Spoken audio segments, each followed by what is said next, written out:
in check. I had to just lean over, you know? I will just say, to me, for Half-Blood Prince, it's just because I am...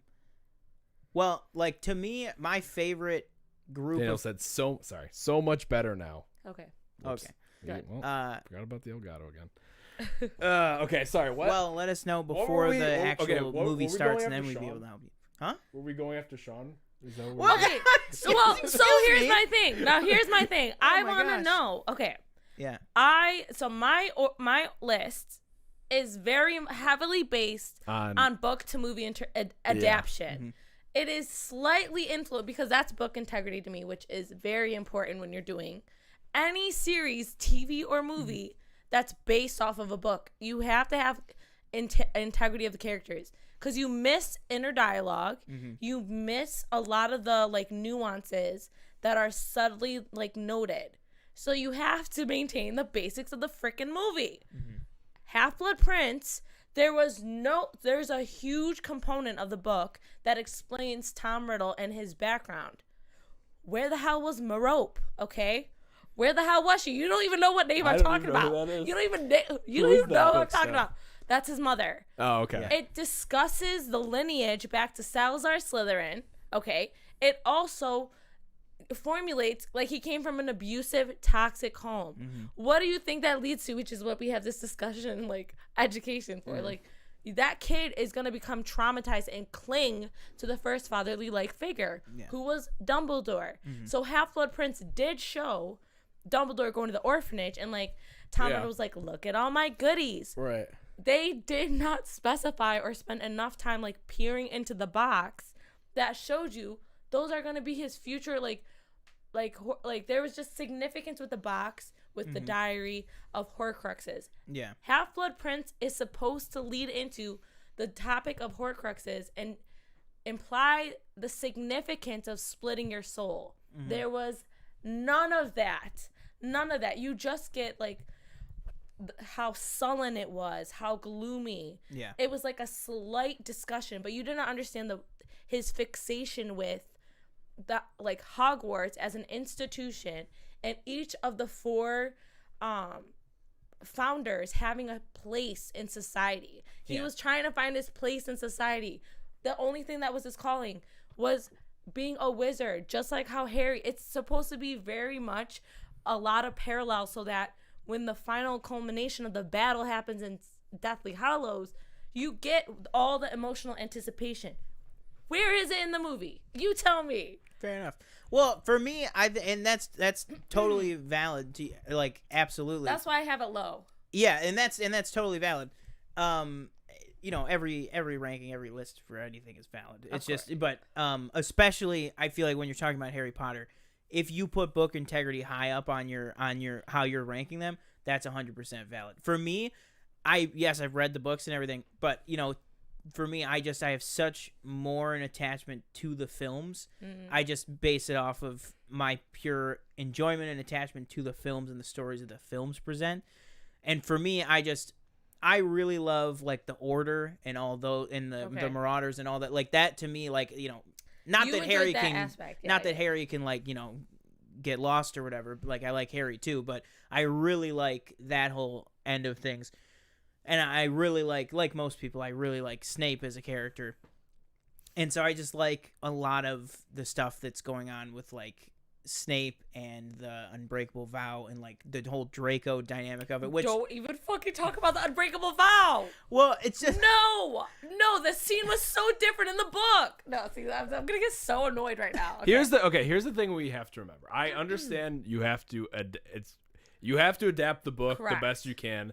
The movie, you only have about 2.5 hours to tell a story. The book, you have thousands of pages to do it, and you can go as much detail as you can. So I think we just need to keep that in context. Yeah. But there's like certain aspects where you can make a scene 30 seconds, but like the language has to be the same. A lot of it is just the way that the characters portrayed themselves. Yeah. Like Snape had to do it. This is where we still don't know Half-Blood Prince. We still don't know that he is on both sides, right? We still have to have the impression that he is unshakably for Voldemort. The Unbreakable Vow was supposed to cement that decision for you as the reader and you as the person who's the audience. It does not cement it in the book because he's so hesitant about it. Mm-hmm. Even though, because that's where Bellatrix, really, like, she doesn't, I can't recall it, but she doesn't have that much of an impact in the adaptation, in the scene. But in the book, she's like, she literally is taunting Snape, like, are you really his most loyal follower? Mm-hmm. You have to prove it. She's literally taunting him and goading him, and he reluctantly does it. Like, there's this, like, little, ooh, like, maybe he is. But it's like, okay, he did the unbreakable vow. It's unbreakable. It's unshakable. Mm-hmm. And I just think, like, but yeah, and not just that too, but like I like the Slughorn stuff, and I just enjoy, and yes, it is like you said, it's like it's very doom and gloom, like that whole movie basically. Yeah. But I just think like there's just so many. I like all the Snape stuff in it, yes, but also there's like the stuff with Slughorn, and like when we were talking, me and TJ were talking about before the show started, like when they go and find that Aragog is dead, and like Hagrid's standing there, and there's that whole funeral scene. Yeah, where he's like, that was so funny. Or he's like, and the pincers, but just like when Slughorn's just like, you know, the body will decay, but when he's just like trying his best to do a funeral for like the spider, and I just love when he first walks up and he's just like, oh my god, how did you kill it? And he's like, what are you talking about? He's like, Hagrid's so upset. That was very accurate. Where it was Slughorn was always this bumbling idiot, but because like Dumbledore and Slughorn were always like, people are like, they're fucking weird, but they're brilliant, right? Yeah. That he was supposed to be another fucking weird as shit, but brilliant. Yeah. Think about the past characters. Moody. Mm-hmm. You know, you have all these very, very important figures that are just like a little odd. Yeah. Little trippy. Yeah. But that scene was like to the T how the book was. But he's saying it. He didn't say it. Yeah. So it's even funnier if like you envision books as you read. Now, I'll throw back to you two because I love my second favorite character. Again, I'm saying like these are my first and second favorite characters. It's like a lot of people's top characters. But my second favorite character is my cat's namesake, my OG cat, Sirius Black. I love Sirius Black as a character. I love Gary Oldman's portrayal. Yeah. I love everything about that. To me, everyone's undying love of Prisoner of Azkaban, and I know that we've talked about this with my thoughts on The Dark Knight. It's like The Dark Knight to me. It's like, okay, yeah, it's a good movie, but it's not like, just to me, it's like, it's not like, oh my God, this is like the best movie. Like, this is the best thing that they've ever, like, when people still, after, you know, The Dark Knight, I'll just use that as an analogy. Mm-hmm. Like, that movie came out so long ago at this point, and it is a great, fantastic movie. Yeah. Just like Prisoner of Azkaban is. But it's not like the end all be all of what the franchise, or in Dark Knight's case, like what the genre could achieve. But to me, again, it's still a fantastic movie. Yeah. It's just it's not my number one, just because on a pure enjoyment level, I enjoy those other ones a lot more. And I know the next thing we'll probably, well, one of the things we'll go at is my placement of Deathly Hallows Part 1. But we'll talk about Prisoner of Azkaban for now. To me, like Azkaban, like just rewatching it, I've watched like 6 of them in the past like 2 days. Yeah. Azkaban, after watching Sorcerer's Stone, Chamber of Secrets, it was just like different. Like you could feel it. Adult. And it's like, and even like I said this to Danielle when we were watching it, like just like the first shot, I was like, this just looks different. Mm-hmm. Like, and it might be Alfonso Cuarón behind the camera. It is. Love him. That's one thing that obviously him as a director is fantastic on a whole nother level, but when he came after he took over for Chris Columbus, and he just set the tone for what that franchise was going to be for the rest of it. And honestly, I will say I think it's he set the tone, and the tone that he set for Michael Gambon as his version of Dumbledore also set the tone for the rest of the movies going forward. Which is something we have to do. Because Alfonso Cuarón could have come in and said, I want the orange and yellow out. I'm going with like the blue color palette and that, which looks beautiful and everything. But they could have just been like, okay, Michael Gambon, watch what Richard Harris did, do that. And it's like, no, they were like, they didn't. Well, we'll talk about that. He's got. Hang on. Don't say anything on Dumbledore because he asked me before we started. He was like, "Who's your favorite Dumbledore?" And I said, "Don't say anything because that'll be a whole other thing." We are really diving into controversy. But yeah, like I think both of those things really defined, and I have to give it credit for that too, is that it definitely set the tone for the rest of the franchise going forward completely in a very good way. Absolutely. Okay. Did you want to say anything else? No, about I'm Prisoner? good. All right. So here's my defense of why I have it as number one. Yeah. First off, it literally, as you guys have already said, it set the tone for how Harry is now seeing that Hogwarts isn't his safe place anymore. He has been exposed to problem after problem, and he's literally a 13-year-old child, right? But this is where age and puberty comes into context, where this is where in the books you start to get his dialogue, you start to get his sense of identity, like who am I? This is when we start to see a lot of the pondering. We start seeing his anger, by the way, the flashes of anger with his aunt or Dursley's sister. Funniest interpretation, by the way. Pretty accurate. But even then, like that scene, like she literally disgraces him as like lower than her dogs. It's disgusting. Oh yeah. Reprehensible. Yeah. Well, she says, and I'm quoting this, so it's not. I wouldn't use this term, but one of my favorite lines, I mean, just so fucked up and a great character piece, is when she's like, you know, you see it all the time with dogs, where she's like, if there's something wrong with the bitch, there's something wrong with the pup, and I'm just like that, and that's when he throws the towel, and he's just like, all right, you. Fuck you. Get the fuck out of here. Like, yeah. Like, literally, She's dead. Yeah. And it's I'll say this again, too, when we get to Deathly Hallows Part 1, because there are things in that movie that, you know, it's not my number. Just like Prisoner of Azkaban, I still love it, but it's not my number one. Deathly Hallows, it's not my number one. There's still problems with it. One of which is, I think there's a lot of, and this lends to the book as well, there's a lot of really, really good deleted scenes that got deleted from that movie, including like the one where Petunia is like talking about like Lily and how long they've lived in the house, and that the scene with her and Harry that got outside cut. the car. Yeah, that was like didn't even know this thing. Yeah, there's a and lot Dudley's dumb hunkering ass out. Yeah, when it was like, what? He's like, why can't Harry come with? Like, we'll talk about it when we get there, but the Dursley stuff, especially in the beginning of that movie. Yeah, Dursley's is just kind of like, boom. It's just one shot where Vernon's just like, it's not safe here anymore. That's it. R.I.P. because he passed. Yeah. Anyways, though. Yeah. Back to 3. Yeah. The reason why I have it so placed, though, is because Alfonso's, like, attention to detail was so ridiculous in this movie. From the freaking spinal column, floating candles in Lupin's room. He had all the different, like, this was when the dark Defense Against Dark Arts was really being like hyped up. Like, get hyped. We finally have somebody who's competent, who's like obsessed with it. I will say my critique of this though is with the introduction of the Marauders map, they had the opportunity to show the Animagus. Some of the words I honestly still butcher because I read them when I was a child and I just read them. Anyways, like the Animagus, you mean like the animal? Yes, they change into the animals.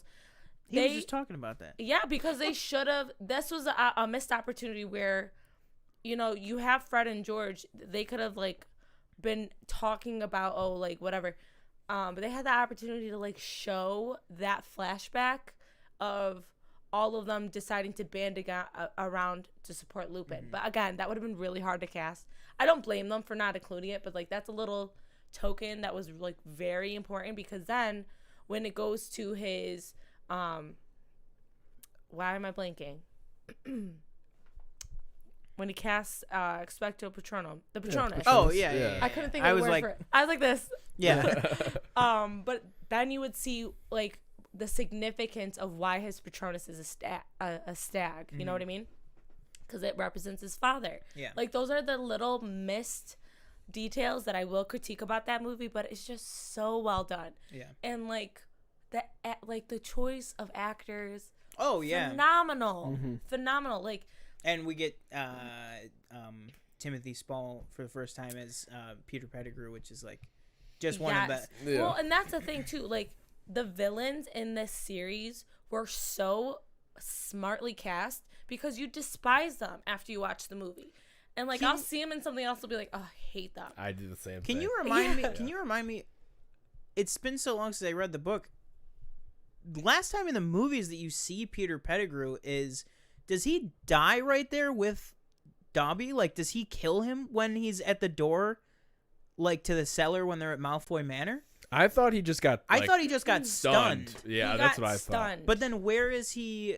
Like, because he's not in part 2 at all. Like, I was just trying to think if he was at the Battle of Hogwarts, and he wasn't. No, he wasn't at the Battle of Hogwarts. I can't remember what happened to him. I can't remember if Bellatrix lost her shit and killed him, because That sounds like a. Pretty sure he might have been one of the bodies on the ground when, like, Griphook and them, when Yes. Voldemort's walking through. I'm and pretty all the people sure are killed at Malfoy Manor. I'm pretty sure because she went apeshit. Yeah, she went apeshit. So like, yeah, she like killed everybody. I just can't remember that. It's like a 1 paragraph scene, and I can't. That's another thing. But too. I'm like that's like 97%. Me and him were talking about too is that in the book to movie adaptation, like there's just so many things that even just as a movie, if you take the book out of it, even just as a movie, that they gloss over, like that's something that.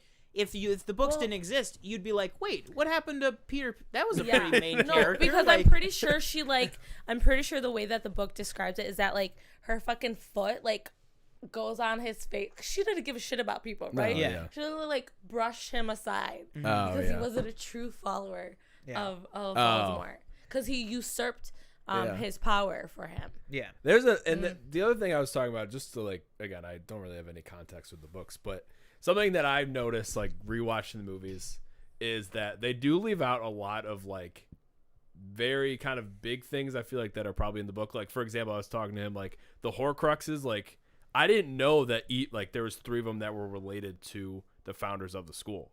Like, because they don't... 4. Or 4, yeah. Yeah, all 4. What is the one that it was for Gryffindor? Because we were trying to think and figure that out. Oh shit! No, because it's the cup. The cup is for Hufflepuff. Ruling Ravenclaw's diadem. Yeah, and then tiara. And then of course the locket is Salazar Slytherin's locket. But what was and he also had the ring. Yeah, because that was his descendant. What was the Gryffindor one? No, because I was trying to think. Because like technically, he tried doing the Sorting Hat, and he tried doing the Sorting Hat because it like you can pluck. The sword of Gryffindor? Hold on. Yeah. No, this is gonna bother me. And then did he try to do the sword? Was that no, what it was? He couldn't. Okay. He knew he couldn't do the sword because it's goblin. It was goblin right, yeah, because it was goblin made. Yeah. So then he tried to do the hat. It would negate the effect against the Horcrux. Right. But like when I was telling Sean earlier, I was like, with the cup, it's like they don't say anything. They just say it's a cup. So that's why I have 6 so low, is because 6 gives you the explanation, because that's when Dumbledore says like why his hand is decayed. He has to explain also the occlumency lessons where Snape and Potter goes through his mind. Yeah.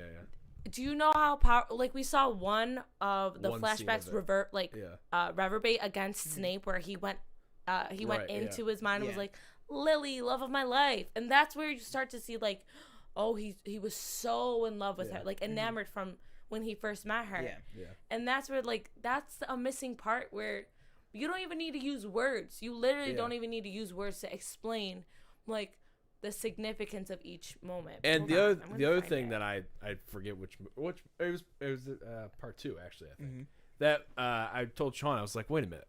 I was like, when did Harry get the mirror that like Sirius like gives him? No, the mirror that was Sirius is that Aberforth had. Like they just never address it. It's like he's like it's off screen. He starts the movie with the shard, and then in part 2, Aberforth says that Mundungus gave it to because it was in 13, Grimmauld Place, right? Yeah. And all of a sudden I'm watching the movie, and I'm like, where did that thing? Maybe come from? he does.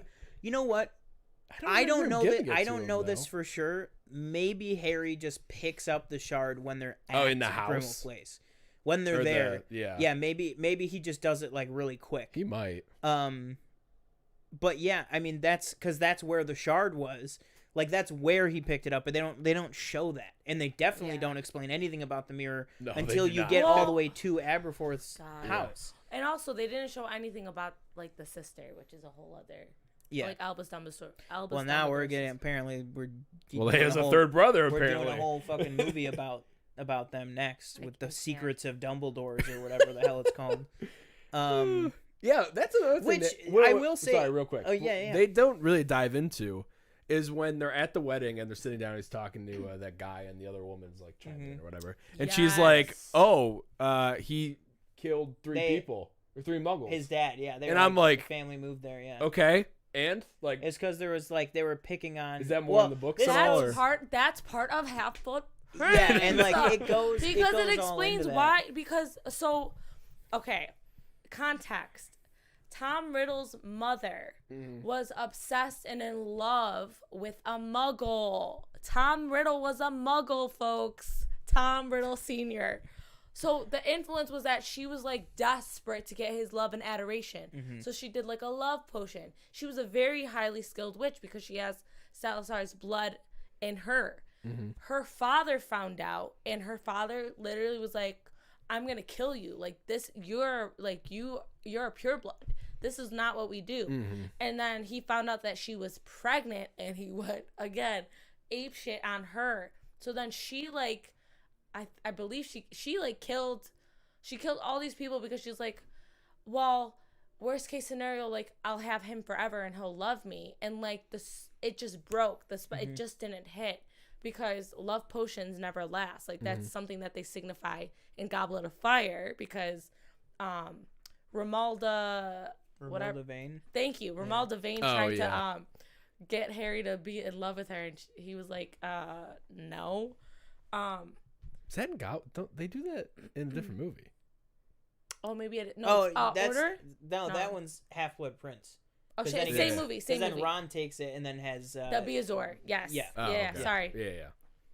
I'm getting myself all mixed up because I'm thinking of Lavender Brown. Oh, okay. Smooching on to Ron. R.I.P. R.I.P. But, no, but so it's like this whole thing because that's why, like that's why Snape felt, like, Voldemort trusted Snape because Voldemort was also a half-blood. He knew Snape was a half-blood. Harry's a half. Like, this is where, like, it all ties together. Yeah. Why there's a connection in like, the sense of not identifying with either side that you belong to. Because Tom Riddle, all his life, thought he was, like, from this very, very pure line, very pure family. And then he encountered his birth family and was like, oh, this is a problem. And he killed him on the spot. Wow, damn, that shit ain't even nowhere near the movie. I know, right? Yeah, there's a lot of shit in the book. I'm still looking, by the way. I genuinely can't find if there was supposed to be Gryffindor. Because the intention was 6, and then Harry was accidentally the 7th. Yeah. What was I going to say? Yeah, but there's a lot of shit, like, with Dumbledore's family and stuff. Like, it was basically, like, these 3 boys were like picking on Ariana because she, was a witch or whatever. She was a squib. Yeah, and that's right. And now we also don't talk about squibs, by the way. Yeah, like I was telling him before, like with like Filch and stuff. Like it's basically the opposite of a mudblood. Like it's somebody who's born to a magical family with no magic. Which is why you saw him dusting up the remnants of the Hogwarts castle. He couldn't just go, oh, it's all good now. But again, it touches onto Albus Dumbledore's kindness. Yeah. He always had a home for people who didn't have a home at Hogwarts. So like Winky and Dobby in Goblets of Fire. Yeah, and like all of the house elves. The house elves. Spew. Yeah, okay, Spew, we're getting to it. All that stuff and like the. You have no idea what I'm talking about. This is hilarious. Yeah. Spew was like all the food is made like it's not just like magicked into existence. Like there's like slave labor of house elves making all the food. And then they basically just magic it up a floor. Yeah. Like they do this. Yeah. So you know how Dobby in the second movie moves the cake? And you can tell he's very powerful, but he's to the will of his master. Right, yeah. They say by nature that elves love to be enslaved. It's they not a subtle tie to Yeah. certain sects of British history. Yeah. You know you know what you did, J.K. Rowling. You know what you did. Anyways, I digress. I forgot what we were talking about. Well, I think we were just generally talking about things in the books that didn't happen in the movies. But yeah, no, that would be a 10-hour discussion. No, literally. Okay. So we got through 6. We got through let's talk third-ish. about let's see what else.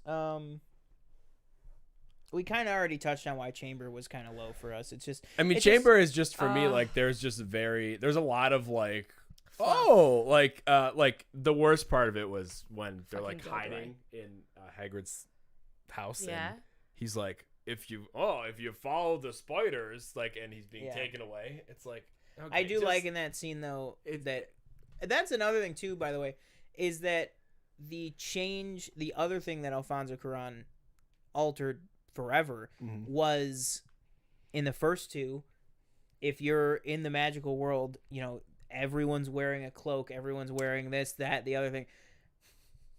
After the third one, everybody's just wearing regular clothes. I hated it. Like, everyone's just wearing regular clothes. Well, to me, that's something... he gave them the autonomy to let them create what they wanted. Yeah. To have... So it did feel a little bit more personable. Yeah. But at the same time... You were in a private school, honey. That is you true, were wearing your uniform. Yeah, like I liked. Well, I wasn't even talking about at the school. Oh, okay. I was talking about. But yeah, in like later years, like they're just running around like wearing sweater vests. Look, and stuff. okay. But Arthur Weasley, love him. Well, that's Arthur actually Weasley who I was is just supposed about to talk about. Okay, go for it. I literally was just about to talk about Arthur. Because. Again, honestly, this is not even a joke. This is kind of like my Bail Organa with Star Wars. Like, literally, I'm not joking. My top 3 Harry Potter characters is probably Snape, then Sirius, then Arthur Weasley. I love Arthur. But in the books, Arthur is so much better. Yeah. And I loved his interpretation. Just his outfits and stuff, because he really, like, in the second, because that's what I was going to talk about, was, like, him and Fudge and Lucius, who are all introduced in the second movie. Like, you get a look at them in, like, the Chris Columbus version of things. Yes. But then all the rest of the appearances, they're all just wearing... Like, Fudge has, like, a ponytail in Chamber of Secrets. You know what I mean? Like, and then the immediate next movie that you see him in, he's all clean cut. Like, he's got the short hair and stuff. Ponytail in the second movie? Yeah, he's got a long ponytail, like, tied up. Like, it's like Thomas Jefferson's hair. Yeah. Okay, oh my God. I was like, what? Yeah, it's not like, all the way down, but it's, like, tied up. Yes. Yeah.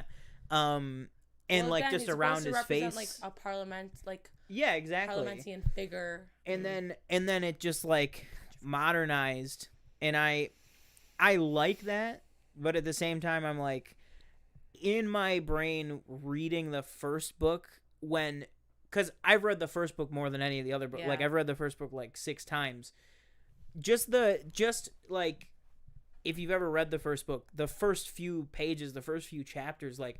Just of Vernon going to work, seeing all these weird people in around. His pristine suit. Yeah, like seeing... Immaculate with the tissue, perfectly formed. Yeah, like, and seeing, like, hearing him describe and the narration describe and stuff of, like, seeing people wearing people clothes. Yeah, it's like that's so ingrained in me that I'm like, that was so symbolic. And then also when in the movie in Sorcerer's Stone, when Harry first goes to like Diagon Alley and he's in the bar and everybody's dressed differently and stuff, that's kind of his first exposure to it. Like, it just felt so otherworldly, which I get it because we're being introduced to it. So you want it to feel more like otherworldly when he's first like being immersed in it and stuff. But then it's like, if he were to walk into that same bar 5 years later, it's like everybody's just wearing business suits. Yes. With maybe a cloak over it. You know what I mean? Yeah. Like maybe a long trench coat or something like that. So in the books, for example, like something that I vividly remember is the way that Arthur Weasley, so he was in the head of the Muggles and artifacts, whatever the title of the department was. Anyways, he always had to integrate himself with the Muggle world. Homeboy had no sense of awareness of what they wear. He would have like striped pants and like polka dot sweaters and like the tail of the edge of the wing of the dress shirt would be like up, and like he'd wear like a golf hat or like a beret and like just looked completely out of place, right? Because he's a pureblood. He's pure wizard, never, you know. And that's something I love too that they touch on. Because, like, I ended up watching a lot of these with my roommate. It was her first time watching a lot of them. So it was cool to see, like, fresh perspective. But, like, a lot of the stuff where, like, I made a joke where in Deathly Hallows Part 1, when they go to that, like, little diner and they all order cappuccinos, I was like, that's not fair. I was like, Ron doesn't know what a cappuccino is. Literally. I was like, he just ordered that just because the other two said it. Yeah. She was like, what do you mean? And I was like, Ron has no idea, like, where they are or what's going on. Like I was like, that whole scene, that cafe scene, pissed me off. yeah, like that's She didn't flirt with the girl. She didn't ask the Yeah. moving pictures. like that. So he was trying to be inconspicuous. Like Yeah, he's trying to be like in the background. that's too why I loved it. One of the things in Chamber of Secrets that I did like was that like it was such a risk for them to go and get him with the car, because it's like they don't. Not only are they not supposed to do that, but like they're also, even Fred and George at that age are super young. Like they don't even know what they're doing or where they're going. Literally. Like like they have no idea. That scene It's, is like, super iconic. That was dangerous. actually so funny. Like yeah, as a kid to just when see, he like, falls out of the window. Dursley and Yankee, I'm Yeah. like, no. Petunia, he's escaping. he just runs and grabs his legs like. So yeah, but yeah, no. And then another thing. Okay, wait, I don't want to jump ship too fast. No, that's a. Okay, are we good with Chamber of Secrets? I think so. Yeah. It's the Fucking worst hated one. Gilderoy Lockhart. Ruined the movie for me. Not bad, but it's the worst one. Yeah. And then like, just the way that they like had him speak parcel tongue. Like they never showed. So Hufflepuffs. Danielle's a Hufflepuff. Okay, she yelled at us that we didn't say our houses. By the way, I'm obviously a freaking Slytherin. You couldn't tell. I'm aggressive. I was Gryffindor. Well, you guys are nice people. I'm cunning. Then Whatever. again, I took the test. That was like 8 years ago, so I might be It different could now. changed. Oh Yeah. no, I'm know. for sure Slytherin, and then Ravenclaw was always my second. Anyways, though, Chamber of Secrets never properly gave the Hufflepuffs their moment to shine. The whole franchise really never gives Any of the Huffle- houses. Yeah, Yeah. you get Well, like Ravenclaw, Cedric yeah. and that's really it. Yeah, because even well, no, we get Justin Fletcher or whatever Finch Fletcher because Oh he yeah, gets paralyzed. yeah. But there's so like the herbology class, like the tension. That's also where we start to see that Neville does well in herbology. Mm-hmm. Like there's a lot of things in the Chamber of Secrets that are just like poorly done, just poor. It's horrible. Danielle said that she is not. She said she's a hybrid. Okay. Is that Okay. Isn't that Originally, you cheating? were a Hufflepuff. isn't that cheating though? It is cheating. the You're Sorting not Hat- two houses. Because the Sorting Hat doesn't. No, he tells you which house you want to be in. Like Yeah. at that point, you choose. Yeah. I'm actually not, bruh. Okay, then tell us. Well, yeah. That's what I was gonna say. yelled That was at my us. next thing. If you're a hybrid, what are the two things? What are your two Pretty things sure that you're a it's, hybrid I'm of? pretty sure it's Hufflepuff and Gryffindor. Mm. Am I right? If it would be. Let's talk about one that was kind of Iffy. middle on all of ours. Let's Goblet of Fire. Okay, I want to hear. What wait, TJ, you read this one, right? No, I read But Prisoner. okay, but you watched this one a couple times. Yeah, I've seen it probably 2 or 3 times. Okay, what did you think? You can talk about. You can only talk Yeah. about the cinematic Let's perspective. talk about Yeah. Barty Crouch Jr. One thing I will say about all these movies is that I told Sean is that the flying, in my opinion, holds up through all of the movies. Mm-hmm. I think it looks pretty good. Yeah, for sure. I just liked the competition and everything. I liked The Triwizard? the Triwizard Okay. Cup, and I thought I love the. I'm a sucker for like all those memory scenes. So like, Yes. Oh You know, yeah. Dumbledore going to the orphanage. More or flashbacks, orphanage, the is that what better. it is? The Snape memory scene, like the one you talked about, and the one in Deathly Hallows Part 2 are my Yeah. favorite. And then the trial in this one. Yeah, and this one, yeah. Yes, And the trial I is love very that. well I love done. getting that little bit of background because I was like, I love. We love the pensieve. We love it. Yeah. Believe me, I literally. So my roommate has no now, like Okay. blank slate, and I was like, as soon as the pensieve came out, and it's this one is the first one, right? When he pulls it out, when he pulls the memory out, that's the first time you see it. By the way, so accurate. I was like, I remember like this. Yes, that's how I pictured it. Sorry. No, that's okay.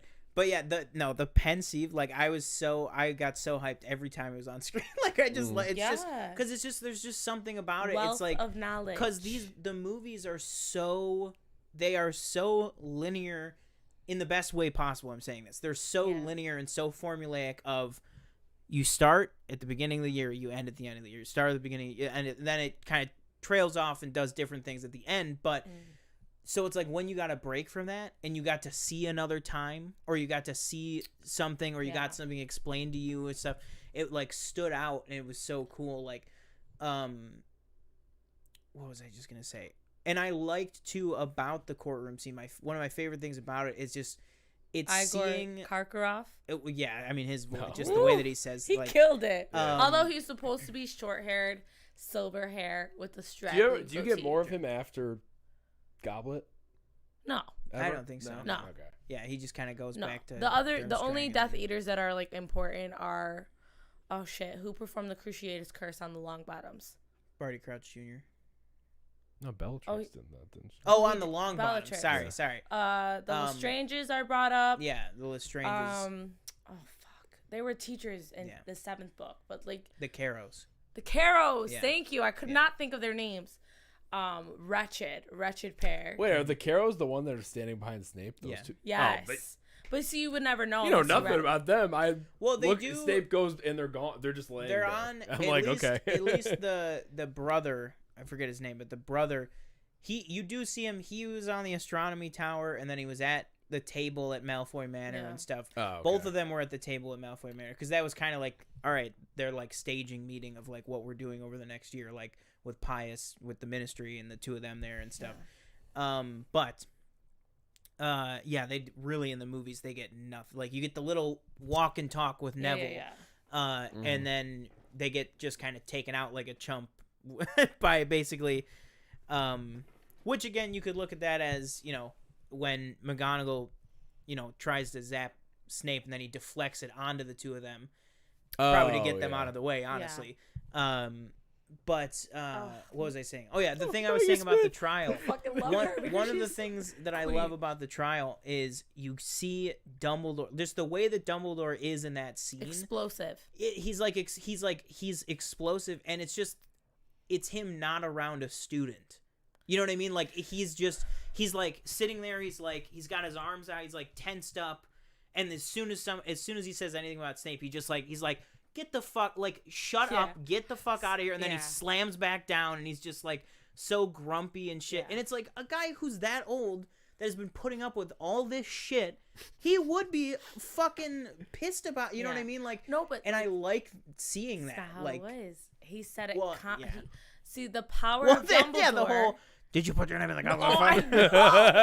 No, I literally cannot. I can't. Dumbledore says softly. Yeah. Because the power of Dumbledore is that he does not need to be explosive and impulsive like Voldemort. He's measured. He is. That's what brings everybody to a shut, like a hush when he speaks, is because they're like, damn, he's opening his fucking mouth again. Like, here we go. But like he was like, he stood up, like the way that he stood up and was like, correction, Snape has been cleared. I've already given my testimony. You can fact check me. Deuces. Sitting back down. And he was cleared because Karkaroff mentioned Snape's name. Oh, okay. Right? Yeah. So that was the first indication of, ooh, well, Snape could be double on the bad side, No, but my critique, okay, so the Goblet of the Fire is the second longest book. I think Deathly Hallows is the longest. Yeah. I remember seeing the book. It definitely looked very long. So it's the second longest book. So truly, honestly, for what they did, I will give them credit. Overall, they did a good job with the movie. Yeah. Because that would be an 8-hour movie. No, but literally. Yeah. That's where the cinematography was amazing. In Danielle's podcast from last week with Paige, they talked about book to movie adaptations, and Brandon was like, oh, it should have been a TV series, how Game of Thrones was. Honestly, because there's just too much to go through. But one of my big critiques is, so first off, Harry's whisked away from the Weasleys, and they used flu powder again, which if you remember the fiasco from Chamber of Secrets, Diagonally. Yeah. Oh, I thought he did. Yeah. But they use it, and they go into the Dursleys' home, and then that's where we start to see the wizarding wheezes, because Fred and George give him a toffee, and Homeboy's tongue expands completely out. If you ever were a Pokemon fan, Lickitung. Yeah. That's literally when I Yeah. I'm sorry, but when I was reading the book, I was a kid. Yeah. So me and Asa, my older brother, were like, oh, it's Lickitung. So I can only that's, and you know how Lickitung is bigger bottoms. Yeah. So like I just pictured Dursley. Anyways, that's besides the point. But so like we miss that interaction, and like there's a letter with 1 million stamps on it and like this much, and the mailman's like, who the hell sent you this shit? Like clearly they're not from this area. Like they're like, oh, do you have foreign correspondence? Like what's happening here? So we miss that. Then we miss Amos and Arthur and their connection. It talks about, so Amos Diggory, Cedric's father, works for the ministry. And then we see the fiasco of Mad-Eye, like, having all these, always getting called, like, always calls Arthur in because Arthur's the only one who has patience for him. Like, oh, there's basilisk eggs in, somebody sent me a gift with basilisk eggs, and it's, like, chocolate candy. So, like, they really paint him as, like, Mad-Eye. And then you also get Percy Weasley, where he works with Barty Crouch Sr., and Barty Crouch Sr. calls him Weatherby. So you start to see Percy's change from head boy, prefect, to literally ministry snob, like who wants to disassociate with his family. Yeah. You also get, this is all in like the first few chapters, which I know objectively they can't get it done, but it sets so much up. There's so much foreshadowing in the first couple chapters. And one thing I will say about Mad-Eye, like as a character, like obviously he's very big in the books. It seems like, or a bigger character than he is in the movies. In the movies, like they flesh it out. He's not. That's not Mad-Eye in the movie.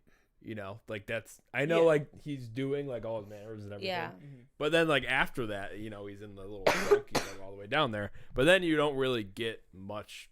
Like you see him in spurts in the next like, 2 or 3 movies. To me, I get what you're saying. I 100% like. Yes, story wise, it's like, oh well, Barty Crouch Jr. voice with Polyjuice Potion aside, like however he did that. Yeah. In according to the movie, like, but okay, no, whatever. That's correct. Like when you have Polyjuice Potion, you inherit out. That's why like when they turned into Crabbe and Goyle. In the movies, they depicted it accurately, where it was Crabbe and Goyle. Oh, okay. The actors, just as they were normally were, because it would ruin the effect. Yeah. But they also set it up where, like, they tell you, oh, Moody is suspicious that everyone's going to poison him, so he only drinks from his flask, and he only eats food he's prepared. So nobody would be suspicious that it's Polyjuice Potion. It's in a flask. You couldn't tell. But I have one more thing, by the way, to say about Goblin, but no, I'll do that that's okay. I was just gonna say, like, I agree too that, like, yes, you could say, like, well, he studied him and got every mannerism down and whatever, but then it's like you said, at the end of the day, it's not him though. But then when he comes back, he's just the same guy again. You know what I mean? Like, he's just exactly the same, and that's the problem. So like there's no Barty difference. Crouch Jr., which they do a nice job in the movie adaptation of him loving to glorify his triumph. Yeah. Because you remember, what does he say in the dialogue of when he gets found out? Only a powerful wizard could be able to charm, and like in the book it says like you confound only a powerful wizard would be able to confound the Triwizard Cup to be able to forget or not remember that it only has 3 houses it should sort out of and not 4. Like, he tells you what he does to get Harry in a dangerous situation. But like when Alistair comes back, or Mad-Eye comes back, his real name's Alistair. When he comes back, like, he's back, and Dumbledore's like, bro, you're a powerful freaking Auror. Like, what happened to you? He's like, it took multiple people to take me down. Like, I didn't go down without a fight. Like, you saw his, like, vicious attitude come through. So, but another critique. So this was all, like, building up. Ludo Bagman. Do you know that name? I cannot remember. Ludo Bagman was the head of the Department of Magical Games and Inquiry, or whatever the hell the freaking department title is. He was the one who announced the game. He was the one who came up with he was a huge part of the Quidditch tournament. Oh, yeah. He was a huge part of, he literally was one of the judges for the Triwizard tournament, and they only put Crouch. I was like, that was something I was like, I'm outraged, because he was the one, like, Barty Crouch Jr. was like, or Senior was like Carl. Yeah. Love him. Love you, Carl. But that's Carl, okay? Yeah. Then you had Ludo Bagman, who's like freaking Eileen, okay? So can you imagine having the two of them run something and it being like, Yeah. Like it's just not gonna match up. Okay, for those who don't understand that. One was very serious and stoic. Ludo Bagman was literally ridiculous. Like, he was a former Quidditch player himself. He played for the whatever Wasps. Like, and in the book, he's like described to like he's got a gut, like he's got a dad bod, and he literally tries to fit into his like Quidditch robes because he thinks he's still like he still got cool. it. Yeah. And then like when they start the games, he like pulls Harry aside, not Rita Skeeter, who takes a picture of Hermione. Yeah. Like that's not what happened. Yeah. Ludo pulls Harry aside and is like, Harry, do you need like any tips, any tricks, like anything? Like, cheating is normal. It's okay. I got you. Like, I want you to win. And like when the judges gave all the scores, it was like in the book written with a ribbon. I was like, damn, that would be so pretty, like to see like the ribbons. And like Ludo Bagman gives him a 10 on the first assignment against the dragon, and like Karkaroff gives him a 4. Like, you miss like the small nuances, but I mean, I know they can't fit that in. That was like half an hour just talking it. Yeah. But like, how much more like of the movie do you know just by like talking about the book? Because it's just so hand in hand. Yeah. But like the way that they did the tournaments, all 3, was pretty good. The maze was awful. The maze was not in, like, there was supposed to be a Sphinx who did. I'm assuming the maze riddle. is like multiple, like longer. It was than only that. like 3 chapters from what I can Yeah, recall. but for like the maze in the movie is like 5 minutes. not even. It's literally like a less than 2-minute freaking scene. So yeah. But I'm like the blast ended Scroots. You never talk about them. That was like Hagrid. There's just a lot of missing like the anecdotes. And Ron and Harry are so funny in the book because they were fighting, remember? And like when the minute they stopped fighting, it was actually after the dragon, because he was like, Ron was like scared shitless. He's like, holy shit, like I know you wouldn't sign up for this. Like someone's trying to kill you. It wasn't after the rescue. It was before it. And in the book, Ron was like, damn, I was trying to talk to you during like divination because Trelawney has predicted your death like 1,000,000 more times. But like you don't even get that. It's a lot. Yeah. A lot of missing parts. So which is the problem with continuity. Let's talk to wrap up. I mean, I say wrap up, but probably another like 20, 30 minutes. But let's move to Deathly Hallows Part 1 and Part 2, because those are kind of the ones that we haven't really touched on. Did we talk about Order of Phoenix? No. Oh, no, we talked about it a bit. We can talk about that quick, too. Amazing. So this really one, you did yourself a favor by not reading the book. Oh, okay. I think the movie adaptation, spoiler alert, is better than the book. And I'll tell you why. Oh, wow. The book spends way too much time in like Harry's angst, which makes sense. Like he's 16. You're 16 when you're a 5th year. But it's just so much back and forth and uncertainty, because remember at this point nobody believes him that Voldemort's back. So, and Dumbledore's not there for him. He has to do these. He has to suffer through occlumency lessons with Snape. He's literally miserable. And like Ron and Hermione don't get it, because they're just like, we can't help you. You're not opening up. So it's a lot of angst in the books.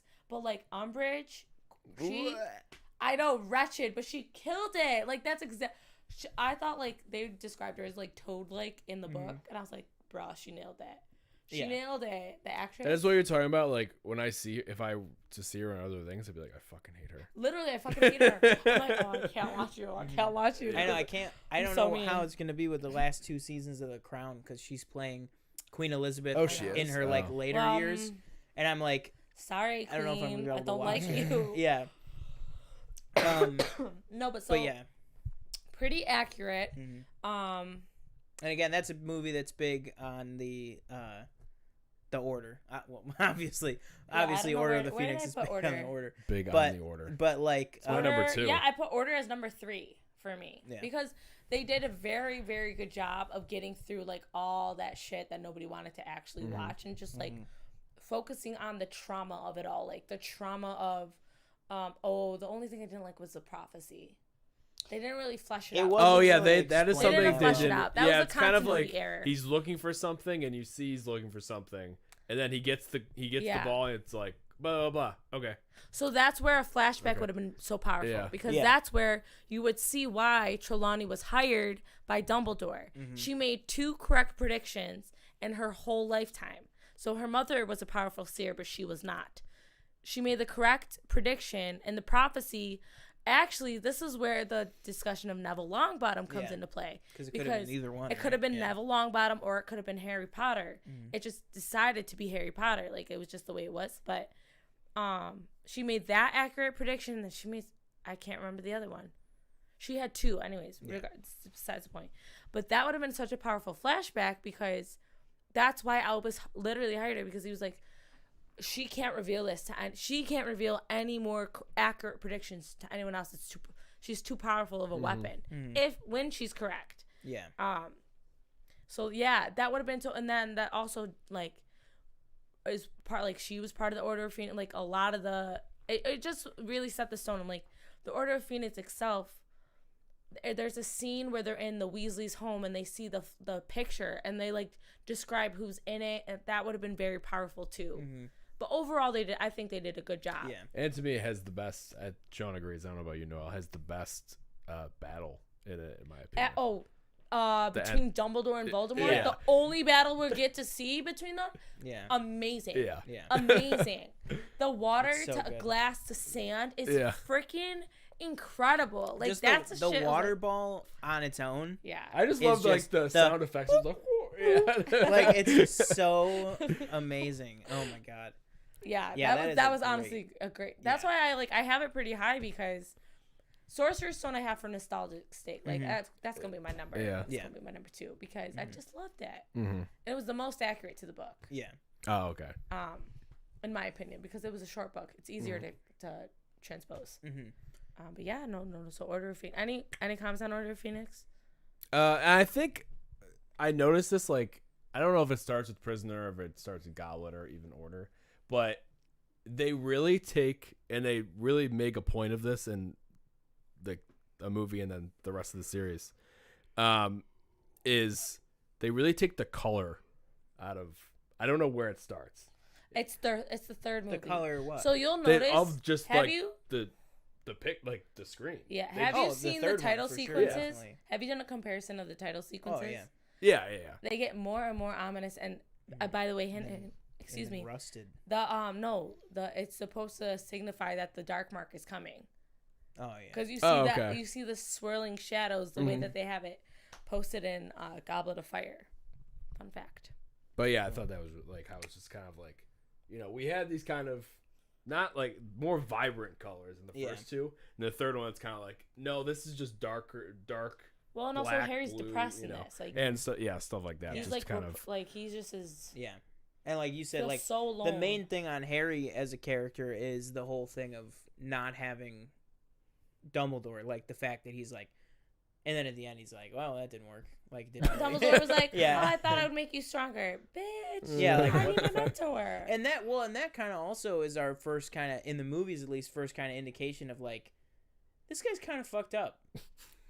Yeah, you're tasking an 11-year-old to fucking Yeah. attack Voldemort. Yeah. Bitch. Well, I What's mean, more, and like, I must fucking- ask too much of you. yeah, like with fucking Yeah. Snape's fucking face where he's like, it's like, what the fuck are you talking about? And he's like, he's got to die. And he's like, what? Yeah, he's like, what the fuck? What is wrong with you? Like, but yeah, well, all right. So then let's talk about it. So we'll talk. I know Okay. that was part 2, but let's talk with part 1 and then we'll end with part 2. Okay. Where did I put part 1 again? Well, I'll just say, I put part 1. Oh, yeah, I put it at 6. And I it would was say your- there's one scene It that was I my would put it higher. 7. Yeah. There's one scene that would put it higher for me. what? You guess. I can't. The animated.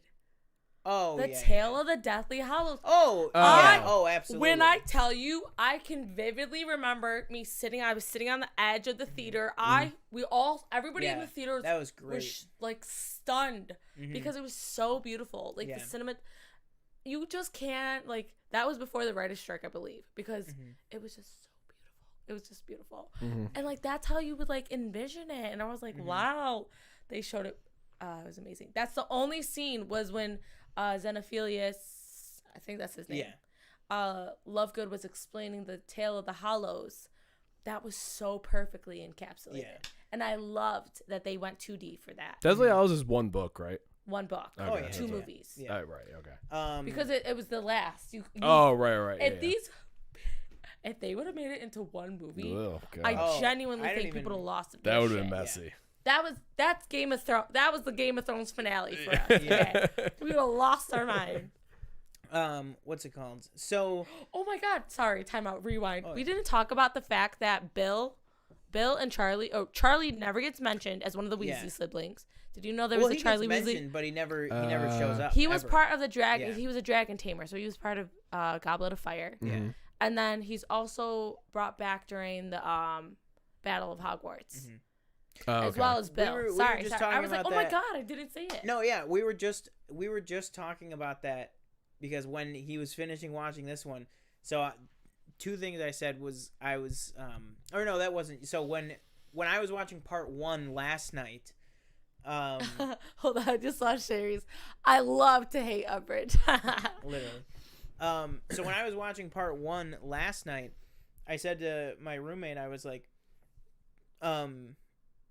when Ron's like arguing with Harry about the radio, and he's like, "It's so I don't hear, Mom's name or Ginny's name or Yeah. Fred or George," and I'm like, man, if you're Charlie, Bill, or Arthur, Ron really doesn't give a shit about you. I was like, that's the only 3 people. Like, it's weird to name 4 of the 7 and not just go all the way and name the rest of them.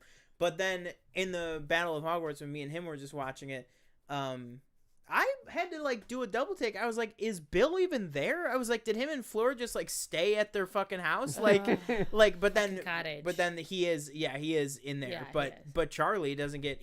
They never even cast him. I Yeah. think the only time that you ever see Charlie Weasley ever is it's just some uncredited person on the cover of the newspaper when they took the trip to Egypt. The Ministry. Yeah. Yeah. Yeah, that's the only time that you ever see it, and it's just some random person that never comes back. Makes me so upset. But yeah, he's never. But again, I understand it's such a small character that they're just like, oh, fuck it. Yeah. But yeah, no, Deathly Hallows 1. Yeah, that's the most impactful scene for me. Mm-hmm. Deathly Hallows was a lot of trekking the forest. I just love that movie because I think I like spending time with the characters dealing with that stuff. I'm gonna cry. We didn't talk about Dobby dying. Oh yeah. Oh, of That's course, why yeah. I can't. And then I really like the finale, and I think you were talking about we didn't this. talk about it in the fort. Sorry. Yeah, like I really like the whole infiltrating the Ministry and dealing with Umbridge and stuff.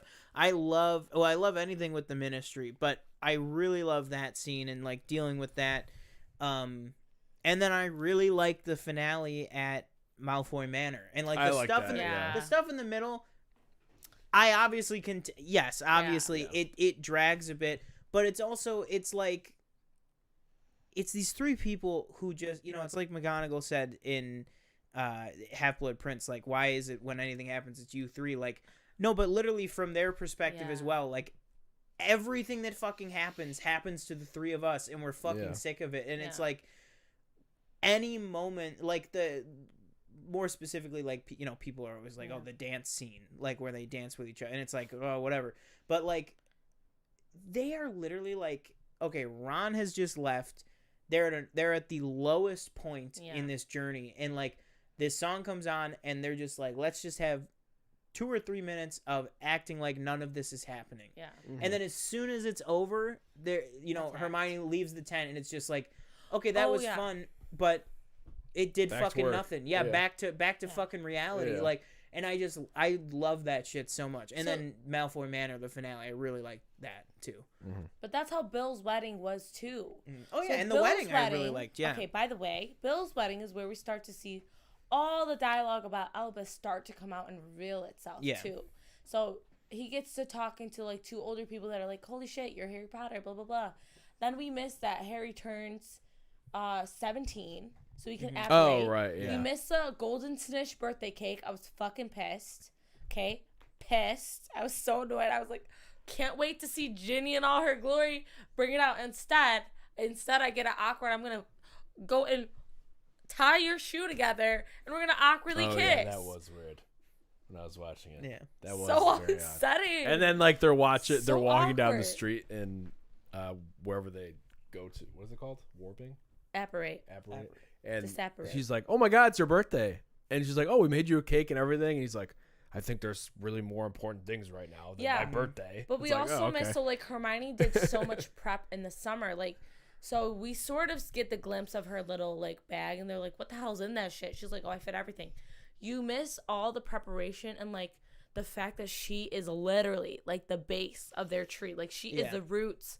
You know, without her preparation and her persistence and her always ability to see 10 steps forward, Ron and Harry wouldn't be able to be successful. So like she had spare clothes, she had like pots and pans ready, she had a tent ready, and then she had learned all these protective spells to make sure that the enclosed areas were all safe. Like that's why you can see her when she does the enchantments like all around. He's like, "What are you doing?" She's like, "Oh, I'm protecting the space so like nobody can hear it, see us."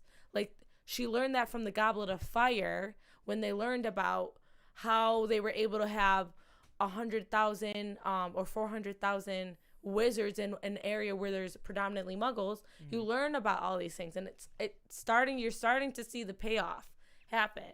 So yeah. Oh, we also forgot to talk about house elves and Spew. So Spew was Hermione's attempt at like trying to rebel against house elves being enslaved in the fourth book.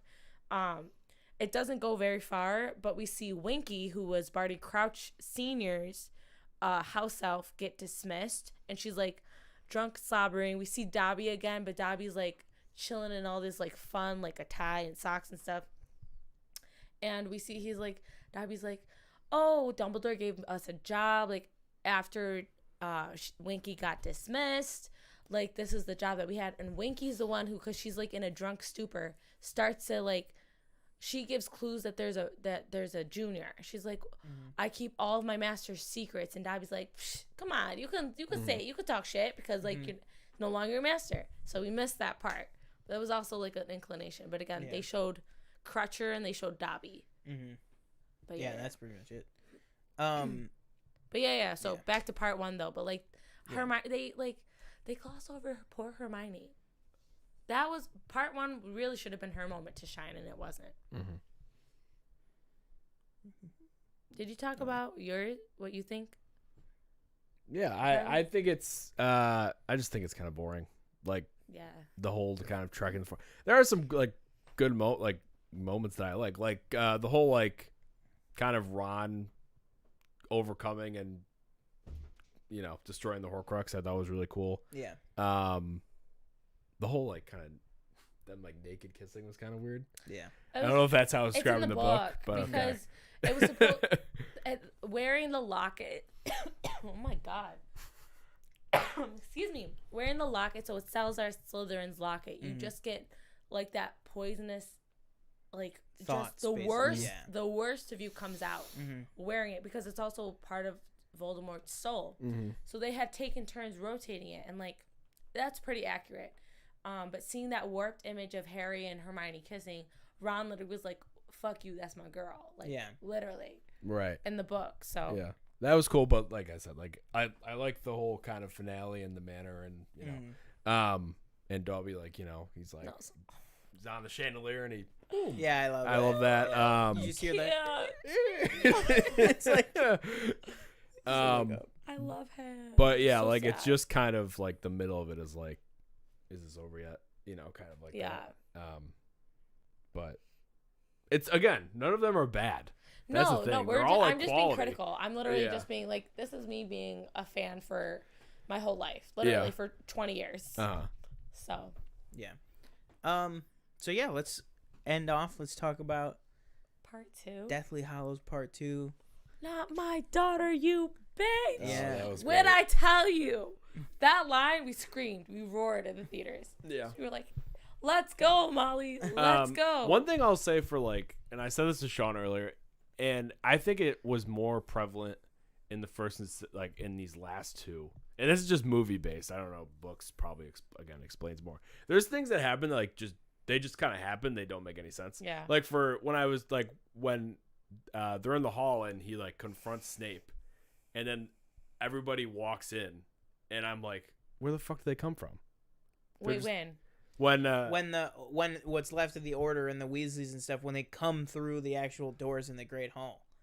Like in the movie, they just show up. And I'm like, where the fuck were they? Yeah, there's no confrontation. And I'm I don't know, because again, maybe in the book it's like, oh, they snuck through, blah, blah, blah, and, they go into more detail. Well, you have to also remember, too, this was most of them seeing Snape for the first time since Albus died. Yeah.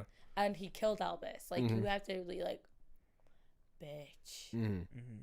But yeah, like, and something that I told Sean that really it got on my nerves in the movie, and again, they don't have the time, but polyjuice potions become a very big thing in the movies, and it's probably in the books too. Mm-hmm.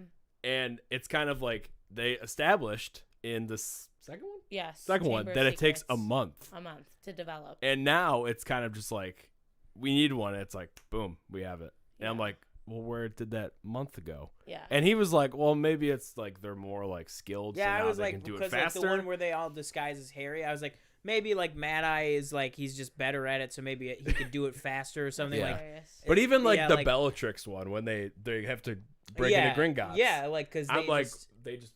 Like, did Bill just have some of it ready to go? Yeah, like, it's just some of that. It's kind of like very like, oh, matter of fact, we have that. That it's is like, something we can talk about though to start off with. Though is the the whole Gringotts sequence. That's so good. Yeah, that was so fucking cool. But see, that's something it's where basically they a trailer fleshed it for out. a ride. But still. Okay, they fleshed it out. It wasn't that long in the books. But from my memory, is that like when they're there and Hermione is? Yeah. She doesn't have her voice though. No. So isn't that kind of like because? Aren't they supposed to have their voice? I feel like sometimes in the movies they have their voice and sometimes they don't for some reason. Which when is they another all turn into inconsistency. Harry, when they all turn into Harry, they do all of Harry's voice. Yeah. And then like seconds later, they're all talking in their regular voices. I don't know. I think they just did that because it's not continuous. They just did that because it was easier for the audience. Oh. Like unless you have subtitles, you don't know what the fuck they're saying. That's fair. Like the reader, you can see, it's Fleur as Harry, or So maybe like the Bellatrix thing is like you're hearing it as Hermione, but to the character, it's Bellatrix's voice. Yes. Yeah. Okay. I don't know why you don't just. I feel like it's not that confusing. It's just another one of those things. Because it's just inconsistent in the movies. How do you reflect inner dialogue though? That's Because, true. Yeah. You like the way you sound to yourself is different than how you project. Yeah. You know? Yeah. No, I love the Gringotts scene. Mm-hmm. Although like. Again, they didn't show, like, it was so long, and they didn't show the nuance that they could have. Mm-hmm. Like, there was an interaction with the new minister. There was an interaction, like, you just saw, there was a questioning of all, like, half-blood and muggle, half-blood and muggle wizards, and you didn't really see that. It was a little bit more fleshed out in the, book, but it was literally interrogation. It was like fear mongering. So yeah. And then did they show in the movie Mad Eye's eye on Umbridge's door? Yes. Yeah. Okay, they did. Yeah. Okay. I wasn't sure if that detail was left out or was if it was still there. Cause that shape they were like this. Oh shit. Mm-hmm. Because they're like. I told Sean. Remember, Mad Eye had died at this point. Yeah. Yeah. I told Sean it's in part 1 because when they break in, I was like, man, Ministry under Voldemort, some Nazi shit. Like they're putting all this propaganda, and I was like, oh my lord, number one most undesirable, like literally, just like oh shit. Okay, it's fucked up. Oh my god. But yeah, and then just I don't know, and then just the end battle and everything with Snape and stuff. I mean, it's a lot, but it's just. I enjoy it for what it is in the movie. Yeah. For me, the whole like going back through looking at his memory, that's the best part of the movie for me. So it is like it's also one of the last performances that we get from Alan Rickman. Yeah. So it was so monumental because quote me if I'm wrong. He passed away. He passed away well after it was released, right? Like a year or two after. Yeah. But like. Everyone was just like stunned. But at the same time, like, I don't know. There was more build up to it again. But there was one scene that they did not include that literally everyone was waiting for. It was the scene at which, so we sort of got Harry and Dumbledore at King's Crossing, but you didn't get the fleshed out like narrative of like Harry, you're not really dead. You're not really alive. Like, you're in the in-between. Yeah. And there was no fucking... I mean, there was a Voldemort who was literally, like, molting. Mm-hmm. But they didn't really, like I remember, they didn't really say anything about it. No, I remember seeing it. I was like... They kind of brushed it off. It was like, yeah, he's like, laying there. Fuck? Because when we were watching it just, like, 2 hours ago, we were like, what the... why is that a thing? So, but it was supposed... Like, the way that they describe it is that, like, the beauty of the unknown of when you pass is that it forms to how you want it. So, like, Dumbledore looked around and was like, oh, King's Crossing, like, this is telling you you are at a crossroads. Like, you get to make the decision. Do you want to go with me? Do you want to go back? Like, what's calling to you? You know what I mean? And we just didn't get that. It was like a whole mentor thing where Dumbledore really broke down and was like, I'm sorry, I failed you. Like, I should have done this. I should have done this. It was really impactful. You don't get any of that. No, but that's why, like, but that's where you also get, like, Dumbledore explains the Elder Wand situation to Harry because Harry's fucking stupid. He's still a kid. He doesn't understand that he was the one who, like, defeated Draco and that Draco defeated Snape. Like, it was, or do we get that in the movie? Well, he just says it at the end. He says it was Draco that disarmed Dumbledore, and then I disarmed Draco. That's all he said. But it's like one sentence. But it's not. Dumbledore doesn't tell Harry. No, right? Harry says it right at the end. In the book. Yeah. In the book, Dumbledore tells Harry, which is more impactful because then Harry's like, "Oh shit, I can beat him, and he won't know that I can beat him." And then he's like, "Oh shit, I was a Horcrux," and that whole conversation comes about because then Dumbledore's like, "You were the 7th and unwanted Horcrux. Like, he didn't intend to create you." Powerful shit. Absolutely. Well, because also, he didn't intend to create him because he knows that Voldemort knows he has to kill Harry, so it's like he wouldn't try to do it if he was killing a piece of himself, willingly. Exactly. Like, exactly. He just thinks, to finally be untouchable, like, he has to go. Yeah. And then the freaking scene with the Elder Wand. Okay, because we didn't say it here. We talked about it. Mm-hmm. When Harry does become successful with the Elder Wand, the first thing and only thing that matters to him, because Ron's like, oh shit, like, squat up, because Ron's funny. Like, we missed the anecdote, but anyways, he's like, squat up, like, let's go. No one's gonna ever mess with you. You got the invisibility cloak. He's like, you threw the stone somewhere, but we could get it for you. And now you have the Elder Wand. He's like, you literally have all 3 Deathly Hallows. He's like, I don't want this. But he fixes his freaking wand. He fixes his wand first. Yeah. Why? That was a 2-second thing they could have just done. Because Hermione had it in her purse. She had it in her clutch. Because Hermione always comes in clutch when it is necessary. Because she's like, I knew this mattered to you, even though it was broken and disheveled. That's my argument. That's why. Yeah, does it even end the movie with a wand? No. I was going to say, because she says, it's broken in, like, the forest. And then, because nothing happens after that with it, right? Beyond frustrating.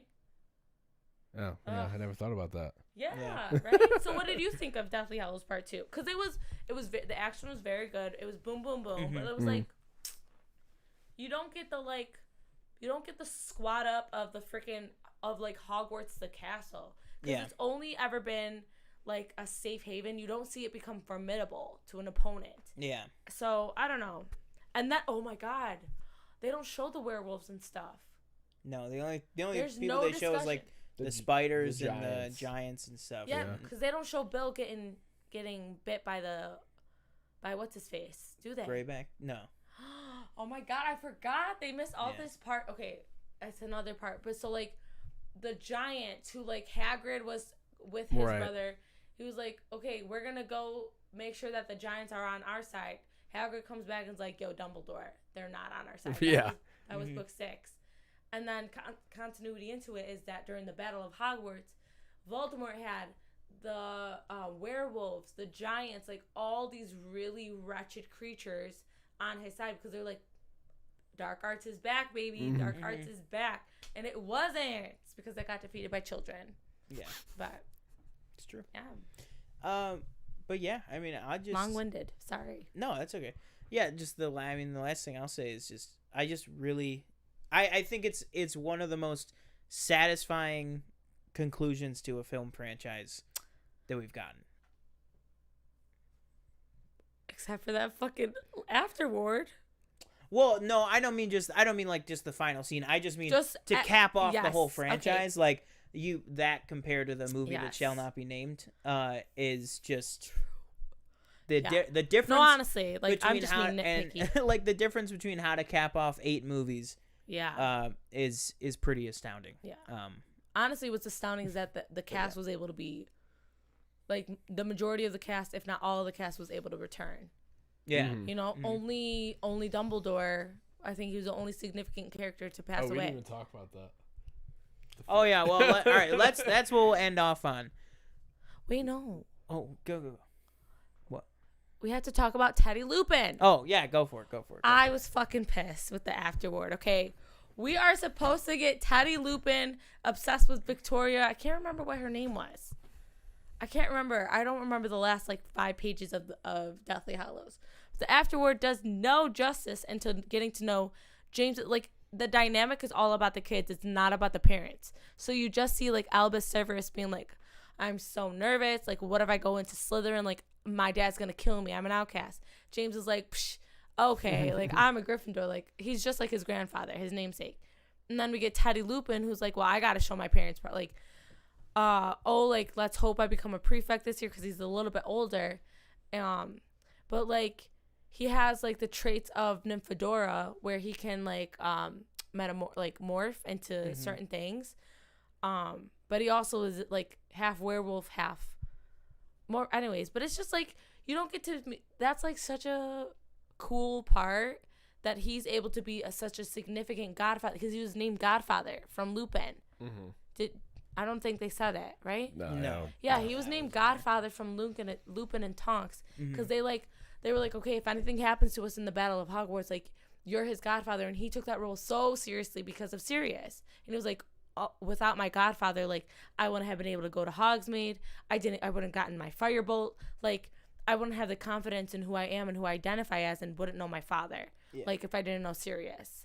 So you don't really get a lot of the relationship either because Tonks just kind of shows up out of nowhere, and it's kind of who's disappointing. It's so disappointing. She's another one that they just what you just said. That just we don't get her bubblegum pink hair and her pink nose. Yeah, iconic. Her and Mundungus and in part 1 and stuff. There's just some of these characters that just the movies just. Oh, this person's here now. Yeah. And it's oh, okay, all right. You know what I mean? Even to a certain extent, I was telling him, even somebody even Kingsley, avid readers. Yeah, Oh. I was gonna say Kingsley Shacklebolt. Yeah. He was the one who warned everybody. I'm so sorry. During Bill and Fleur's wedding, his Patronus was the one that was like, "Hey, y'all bitches, ministry's been infiltrated. Yeah. Get your shit together." He's like, the Muggle Prime Minister has been attacked. Literally, this is roll call. Everybody, let's go. Yeah. Oh my god, I forgot about that. But even even Kingsley, who I love Kingsley as a character too. Badass. He was in 5 of the movies, but even him when he first shows up, he's just there. Stoic in there. Yeah, he's just boop, okay, he's here now. You know what I mean? It's just okay, this guy works for Fudge, and then he becomes a bigger character and has more of a role and stuff. But even he there's no introduction. It's just he's just there, and then you slowly just find out who he is with other people talking and stuff like that. But yeah, they do that a lot. Some of the character introductions are handled perfectly, or great. You know what I mean? Like Lupin, in the 3rd one with the train, you get that brief introduction, then introduced as a teacher, then as by the way, fun fact. It was a full moon on the night of when they're supposed to allegedly going to Hogwarts, which is why he was sleeping because he had to recover because of the drought, the Moonsbane drought, whatever, wolves, whatever it's called. Yeah. Sorry, anyways. No, that's okay. Fun fact. But yeah, yeah. So I think. Do you guys have anything else? Any other tidbits or things you guys want to say before we end off? No, I don't know. Remember when I go home, probably. Do you want me to tell you my favorite Dumbledore? Oh yeah, that's what we're gonna end off with. We're gonna end off on a controversy. So we're gonna end off on. We're just gonna go through and let us know. So out of Richard Harris, R.I.P., and Michael Gambon, rest in aliveness. He's alive. Alive in peace. Who our favorite Dumbledore is? TJ will go first. I think you guys are gonna have both have the opposite answer, Ooh. but I don't have the context. Okay. My favorite is Michael Gambon. Okay. But that well, might be... we're just talking about the movies on this. Just the 'cause it's movies. Oh, the just the portrayal. movies? Just okay. the movies. Yeah. All right, then mine's Because Michael. really, that's the main difference is just Yeah. the two portrayals. Well, mine's So, Michael Gambon. What is yours? Mine's Richard. Mine. What do you? Yours is probably Richard I as think well. yours is Mine- Michael. Yeah, mine's Michael. Oh, Gambon, okay. for sure. Yeah. Because the way you made I it just sound really- earlier, I thought you were gonna be like, No, no, mine's no. Richard. No, I mean I really love both of them. I I love just Richard. to me it's like later on, the stuff that Dumbledore has to do. You couldn't picture Richard doing. I just couldn't picture. I Richard agree Harris with that. doing. I totally agree I with think that. that's a fair. And I think it's just analogy. Like when you're talking, you're in the cave. Like I don't even just mean at a physical standpoint. Okay, Yeah. okay. I don't even just mean it as a physical standpoint. I just mean the look and just kind of the like. I know Like exactly what you mean. yeah, like it's kind of indescribable, but it's just he just had such an air of ancient and wisdom and stuff to him. I can't see him kind of getting down and dirty like Michael Gambon has to at some points. You know what I mean? Like fighting Voldemort one-on-one See, but in that kind of setting. I think his interpretation would have been the more genteel and calm, but Yeah, that's true. thunderous. Yeah, Like, that's how he is. Yeah. That's Well, so. because Michael Could you Gambon, imagine though? Could you imagine literally him like barely lifting a finger and being able to amass this huge storm behind him? Like yeah, that to me was what I envisioned with like his eyes, excuse me, like twinkling because constantly my eyes were twinkling underneath his half speckled glasses. Like it's just who Dumbledore was. Quiet but deadly. If he wanted to, he could have been a force of this impulsive anger, destruction. He didn't though. He only had to do it in times to protect his kids, which barely, but interesting. I mean, they're both amazing. No, yeah. They're both But like great. I Yeah. also like it's the nostalgia of Sorcerer's Stone and Chambers of Secret was so appropriate for Richard to be because I can't picture Michael being Yeah, I would agree with that. I agree with can't that. picture 100%. Michael being No, that. I agree with that 100%. Yeah, the let the feast commence. yeah. No, he'd be like, all right, get the plates out. when he goes, oh, I think I'll be safe with a nice toffee, and he goes, oh, earwax. You know what I mean? Like Alas. he's just so Earwax, like exactly. he's just so. But then again, also it could be something that just he's the only actor that, unfortunately, because he passed away, he's the only actor I know. that did not. We didn't get to see the physical difference between the Chris Columbus Yeah. and then the Alfonso Cuarón and onward. I know. We didn't see that, so maybe it would have been something that his beard would have been a little shorter, his cloaks wouldn't have been as like Billowed. it might have been a little more like Yeah. rough and tumble, ready to or not even just that, just a little more slender and sleek, like kind of everything got. So and that's something we'll never know because unfortunately he never got the chance to do that. But yeah, I like Michael. It's just, and I love Richard too. I love both of them. It's just for me, No, but like they fit the movies that they had. Like honest Absolutely. to God, I honest to literally God, couldn't see the other one in the other role at I all. agree with that. Like even though it's tragic, like it fit the time.